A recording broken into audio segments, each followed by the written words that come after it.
This is Amit Kumar Yadav and you are watching computer geek. दोस्तों, आज की वीडियो में मैं आप लोगों को बताऊंगा कि हमारे जो प्रोग्रामिंग टूल्स हैं उनमें से एक चीज़ हमारे पास बहुत ही इम्पॉर्टेंट है, जिनको हम कहते हैं लूप्स। सो आज मैं आपको बताऊंगा कि लूप्स होते क्या हैं। तो पहले हम लोग डिस्कस करते हैं कि आखिरकार लूप चीज़ क्या है। लूप है कि मेरे पास कुछ सेट ऑफ इंस्ट्रक्शंस हैं, या फिर कह सकते हो सेट ऑफ स्टेटमेंट्स हैं, जो कि मैं नहीं चाहता कि मैं हर बार लिखना शुरू करूं। तो मैं क्या करूंगा कि उनकी कंप्यूटेशन बनाने के लिए मैं उन्हें लूप्स में डाल दूंगा। ठीक है।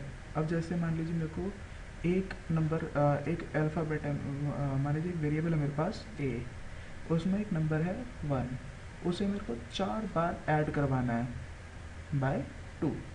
1 + 2 3, 3 + 2 5, 5 + 2 7, 7 + 2 9, 9 + 2 11। मेरे को ऐसा 4 बार करवाना है। तो मैं क्या करूँगा, उसे लूप में डाल दूँगा और उसको काम करने दूँगा, रादर देन कि मैं हर बार लिखूँ कि a + 2 + 2 + 2 + 2 + 2। ऐसा 4 बार करने के बजाय मैं इसको एक लूप में डाल दूंगा और वो खुद ही उसकी कंप्यूटेशन करके मेरे को आंसर दे देगा। तो अब लूप्स होते हैं हमारे पास अलग अलग तरीके के टाइप्स। इसके 3 टाइप्स हैं, टाइप्स ऑफ लूप्स। जिसमें हमारे पास पहला आता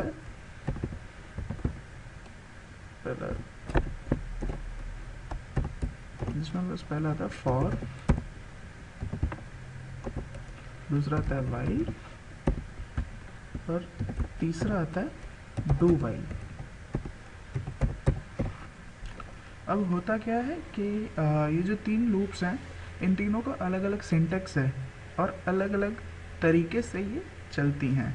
मतलब इनके जैसे इनका जो कंट्रोल ट्रांसफ़र है वो तीनों का अलग अलग तरीके से होता है। तो मैंने इन तीनों के लिए ही मैंने प्रोग्राम्स रेडी करके रखे हुए हैं। तो अगर आप चाहें तो उन प्रोग्राम को नोट डाउन भी कर सकते हैं। वैसे तो वो बहुत बेसिक है, सिर्फ कॉन्सेप्ट समझाने के लिए कि आखिरकार ये चीज़ चल कैसे रही है। तो मैं अपना प्रोग्राम जो है वो ओपन कर लेता हूँ। वो है लूप 1 ओपन। तो ये है मेरा पहला प्रोग्राम।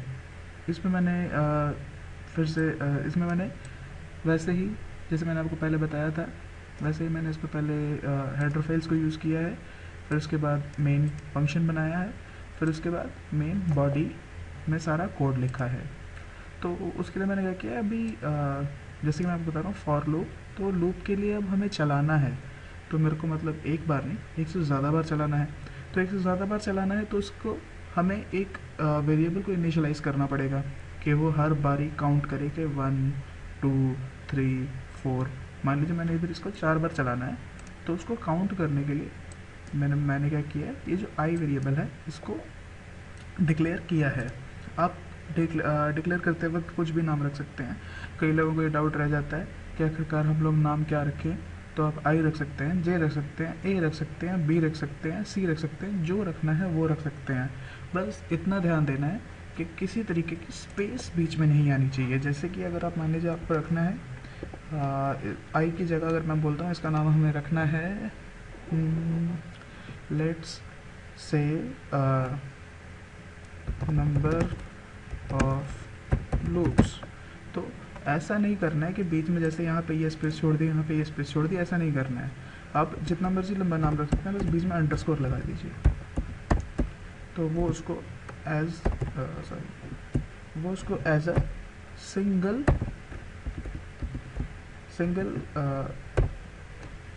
वेरिएबल समझेगा। लेकिन जहाँ पे बीच में स्पेसेस आ जाती हैं, तो या फिर आप ऐसे भी लिख सकते हैं कि बिना कोई स्पेस के नॉन स्टॉप लिखते रहो। नहीं तो मेरी तरह जैसे कि मैंने बनाया आई सिंगल अल्फ़ाबेट के हिसाब से भी रख सकते हैं। तो किसी भी तरीके का हो सकता है वेरिएबल का नेम। बस शर्त ये है कि उसमें किसी भी तरीके के स्पेस नहीं होना चाहिए, और शुरू के वक्त जब मैं पहला उसका अक्षर लिख रहा हूँ वो कोई न्यूमेरिक नहीं होना चाहिए या फिर कोई सिंबल नहीं होना चाहिए। सो आगे चलते हैं। आगे फिर मैंने क्लियर स्क्रीन लगाया ताकि जितने भी पिछले कंप्यूटेशंस हैं वो सब अपने हिसाब से उसको डिलीट कर दे। और फिर इसके बाद आता है हमारा लूप। ये हमारे फॉर लूप की बॉडी है, इतना। अब फॉर लूप में आखिरकार हो क्या रहा है, मैं पहले इनिशियलाइज़ कर रहा हूँ।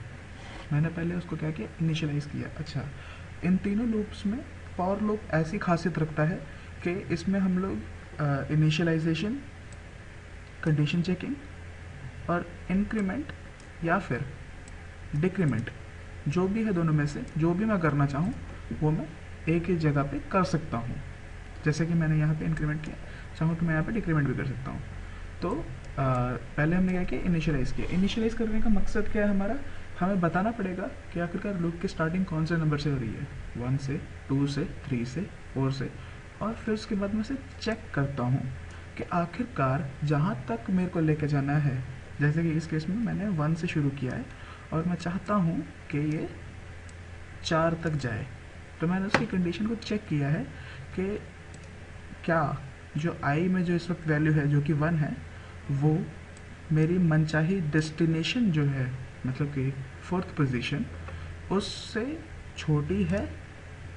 हाँ है, तो वो क्या करेगा, पहले वो यहाँ पे आएगा, इनिशियलाइजेशन पे देखेगा कि कौन सा नंबर है, फिर उसके बाद आके देखेगा कंडीशन, उसकी कंडीशन को सेटिस्फाई कर रहा है, तो जी हाँ कर रहा है। और फिर वो आएगा नीचे, तो देखेगा क्या लिखा है, प्रिंट एफ।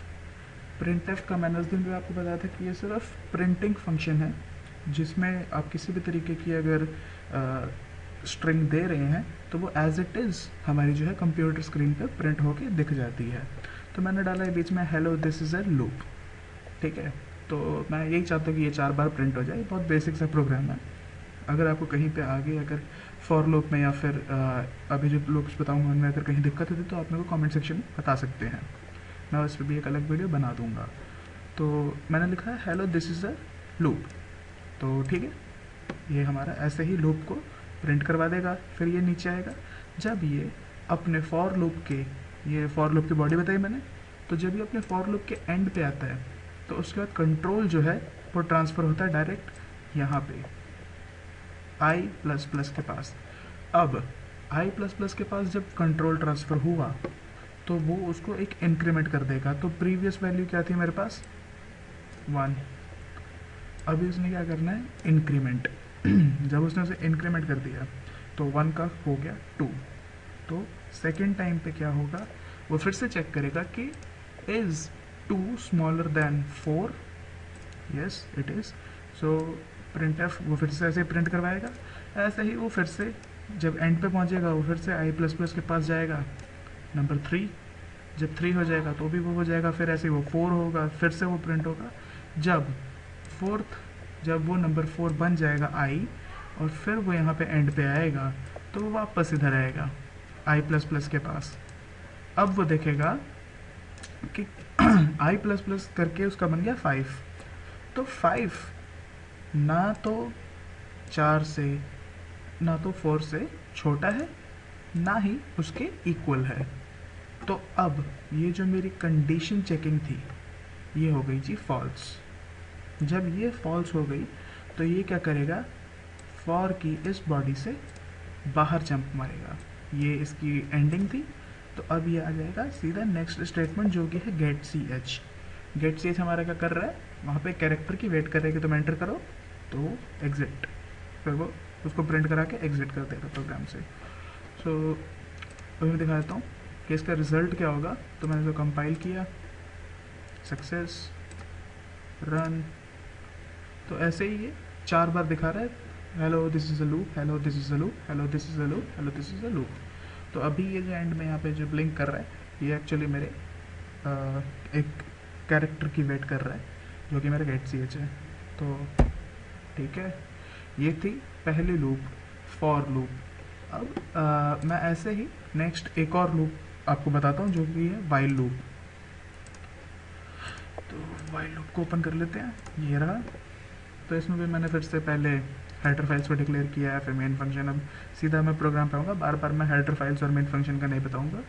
तो इसमें भी मैंने पहले आई लिया, और जैसा कि पिछली बार मैंने आई को यहाँ पे डिक्लेयर सॉरी डिक्लेयर करके इनिशियलाइज नहीं किया था, मैंने यहाँ पे इसको ऐसा किया है क्योंकि जो वाइल है उसमें हमें सिर्फ कंडीशन भरने की ही जगह मिलती है। तो इसीलिए मेरे को ये चीज़ पहले ही डिसाइड करनी है, पहले जब मैं अपना वेरिएबल बना रहा हूँ मेरे को तभी उसे बताना है कि मेरी जो लूपिंग स्टेटमेंट है वो कौन से न्यूमेरिक से शुरू होगी। तो वो मैंने लगा दिया int i is equals to 1। मैंने पहले से अपनी जो लूप है उसको शुरू कर दिया है। फिर वो बोलता है वाइल जब तक आई लेस देन और इक्वल टू 4 है प्रिंट होता रहेगा क्या, hello this is a loop. और उसके बाद ये इंक्रीमेंट करेगा। समझ में आ गई? तो फिर से देखते हैं इसको कैसे वर्क करेगा। आई इज इक्वल्स टू 1 पे आया, आई इज लेस देन 4, यस, तो ये आ जाएगा, प्रिंट कर देगा hello this is a loop. फिर उसके बाद आएगा इधर आई प्लस प्लस किया, आई हो गया 2। अगेन जब ये एंड पे पहुंचा, वाइल के बॉडी के एंड पे पहुंचा, तो ये वापस आ जाएगा यहाँ I is less than equals to 4 पे। तो अभी आई की वैल्यू है 2, so 2 is less than 4, so yes again it will print hello this is a loop. फिर से वो उसको इंक्रीमेंट करेगा, ऐसा ही 3 के लिए, फिर ऐसा ही 4 के लिए वो आएगा, और 4 के बारे में ये इक्वल टू हो जाएगा और 4, तो ये फिर से प्रिंट करवाएगा hello this is a loop. और उसके बाद जब वो आएगा तो आई की वैल्यू हो जाएगी 5, और जब उसकी वैल्यू हो जाएगी 5 वो फिर से आके चेक करेगा कंडीशन को कि ये कंडीशन सेटिस्फाई कर रहा है तो नहीं। तो जस्ट लाइक फॉर लूप वो अपने बॉडी के एंड पे आके उसके नेक्स्ट जो भी उसको स्टेटमेंट मिलेगी उस पर जंप कर जाएगा, जो कि है गेट सी एच। अब इसका भी जो आउटपुट है वो भी पिछले की तरह सेम होगा, लेकिन इसका जो देखने वाली चीज़ है वो है इसका सिंटेक्स इसका फॉर लूप से बहुत अलग है। जैसे कि हमें फॉर लूप पे एक ही जगह पे चेक कंडीशन, इनिशियलाइजेशन और इंक्रीमेंट डिक्रीमेंट एक ही जगह पे मिल रहा था, यहाँ पे हमें 3 अलग अलग जगहों पे इन चीज़ों को करना पड़ा है। तो अभी हम इसे कंपाइल करते हैं, कंपाइल सक्सेस रन। तो जैसे कि मैंने बताया था पिछले वाले की तरह वैसे ही बिल्कुल सेम मेरे को ये hello this is a loop, hello this is a loop, hello this is a loop, hello this is a loop 4 bar print करके दिखा दिया। तो अभी मैं नेक्स्ट प्रोग्राम बताता हूँ आपको, डू वाइल का, आखिरकार वो कैसे डिफरेंट है। तो ये है मेरी लास्ट टाइप जो कि है डू वाइल। तो डू वाइल जो है अब अलग कैसे है पिछले वाली जो हमने देखी अभी वाइल से। तो वाइल और डू वाइल में फ़र्क क्या है कि जैसे कि यहाँ पे आप देख सकते हैं मैंने वैसे ही जो है int i is equals to 1 बताया है कि उसका स्टार्टिंग पॉइंट क्या होगा, और यहाँ पे ये डू लगा है। अब जो नोट करने वाली चीज़ है यहाँ पे वो ये है कि इसमें डू वाइल में ऊपर की तरफ कोई कंडीशन नहीं, जस्ट डू शुरू किया, डू लिखा, उसके बाद पैरेंथेसिस शुरू, और वाइल जो है मेरा एंड में जाके है। जब इसकी बॉडी जो है वो ख़त्म हो रही है डू की, तो आखिरकार हो क्या रहा है यहाँ पे कि जो भी चीज़ डू में आई है वो कम से कम एक बार प्रिंट होती ही होती है। मतलब जो भी इसके बीच की स्टेटमेंट्स होंगी वो कम से कम एक बार चलेंगी ही चलेंगी। तो अभी ये वैसे ही जो है डू में एंटर किया, लिखा इसने hello this is a loop I plus plus, फिर से उसकी इंक्रीमेंट हुई, तो आई जो हमारे पास पहले से 1 था अब आई जो है वो 2 हो चुका है। तो आई जो है मैंने यहाँ पे देखा वाइल में फिर आया वो 2 जो है वो लेस देन 4 है, हाँ है, तो फिर से वो क्या करेगा डू को चला देगा। तो इसमें ऐसा नहीं है कि वाइल की कंडीशन चेक करेगा और फिर एंटर करेगा, नहीं, इसमें बार बार डू को चलाएगा। जो मेरे पास डू की बॉडी है उस डू की बॉडी में जितना भी मेरे पास स्टेटमेंट्स है उन सबको रन करेगा।